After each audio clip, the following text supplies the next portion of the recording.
4/5 of Muslims in Scotland say they have directly experienced Islamophobia. What kind of things have you experienced? So it's really important to recognise that the vast majority of prejudice and hate, Islamophobia included, isn't something you can report to the police. It's not something that can be investigated or someone can be prosecuted on. But it still does impact on your life chances, your life opportunities and life outcomes.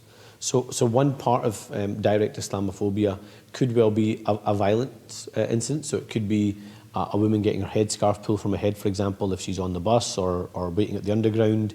It could be someone shouting an Islamophobic slur. It could be abuse online. Or it could be you didn't get that chance, that opportunity at work. We know there is clear statistics that show that if you have, for example, your first name being Mohammed compared to if your first name is Adam, you are less likely to be called for interview despite having the exact same identical CV if you have that difference in name. That's just one practical example of how it impacts you in the labour market. Then there's lots of incidents that happen, for example, in our schools. So we want to make our education system the best in the world. And the key to challenging prejudice and hate is actually in our classrooms. So what do we teach in our schools? How do we teach our rich, diverse history, as well as the challenging past that we have as Scotland? But how do we teach our rich, diverse history? How do we also teach about the impact that prejudice and hate has in wider life? And how do we train teachers to adequately react to incidents that might happen in the classroom?